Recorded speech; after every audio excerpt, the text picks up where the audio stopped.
Bonsoir Monsieur Minier, donc je vous remercie de votre participation à la conférence que la Maison de l'Europe a donnée à l'Association des maires de Maine-et-Loire dans le cadre du renouvellement général du Parlement européen le 9 juin prochain. Pouvez-vous nous dresser un petit peu un bilan de la mandature passée? Oui, effectivement, cette mandature a été riche et elle a progressé dans les crises.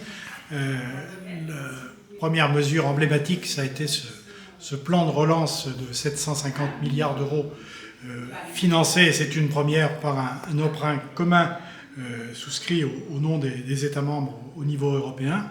Et ce plan de relance a permis de renforcer la position économique des États membres après la crise du Covid, à la fois pour soutenir leur économie et la développer à l'issue de cette crise. Et pour la France, c'est 40 milliards d'euros qui ont été abondés sur les 100 milliards du plan de relance français.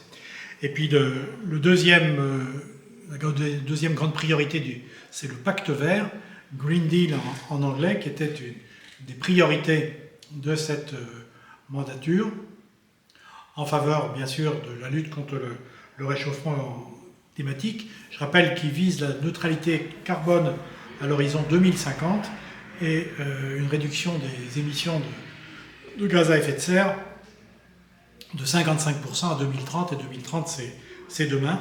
Et donc ce pacte vert mobilisera le tiers du budget européen sur la période 2021-2027 et 37% du plan de relance.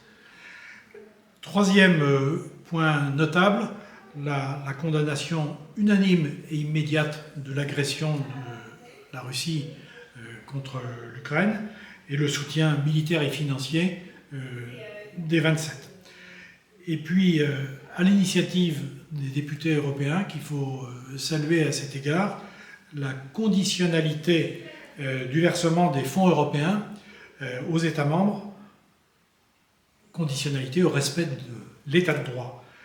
Et puis enfin, l'adaptation de l'Union européenne à l'ère numérique, avec trois textes fort importants.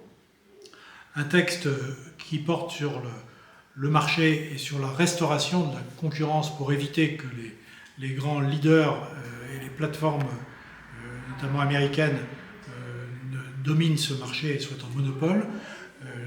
La deuxième, qui s'appelle le DSA pour les services numériques, qui vise à protéger les internautes contre les contenus illégaux, que ce soit dans les messages à caractère raciste ou les contenus illicites sur les sites de vente.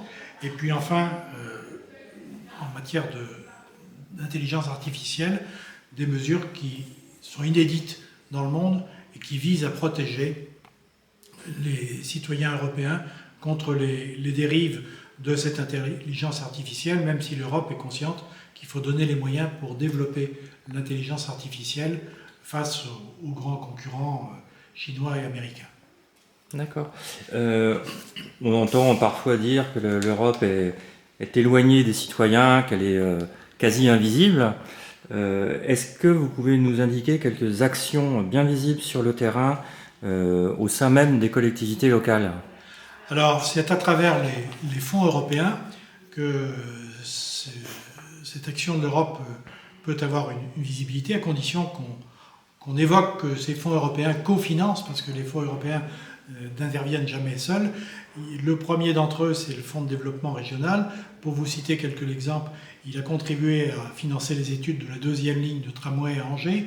Il a contribué à cofinancer la mise aux normes énergétiques du centre de congrès lors de sa rénovation.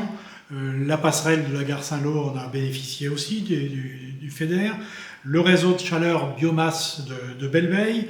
Et puis enfin, tout le processus de modernisation et de sécurisation des infrastructures numériques des collèges. Et puis il y a un deuxième fonds qui est encore moins bien connu, c'est le Fonds social européen, qui lui intervient à travers le département de Maine-et-Loire et qui soutient tous les parcours d'insertion professionnelle, notamment ceux des bénéficiaires du RSA, et puis donne ce qu'on appelle le coup de pouce pour l'amélioration de l'accès à l'emploi. D'accord. Un dernier mot peut-être que vous pouvez adresser aux maires et aux citoyens à l'approche du 9 juin. Eh bien, allez voter et incitez vos administrés, vos concitoyens à aller voter le 9 juin en rappelant qu'il n'y a qu'un seul tour et qu'il n'y aura pas de moyen de se rattraper comme on le fait souvent en France au deuxième tour.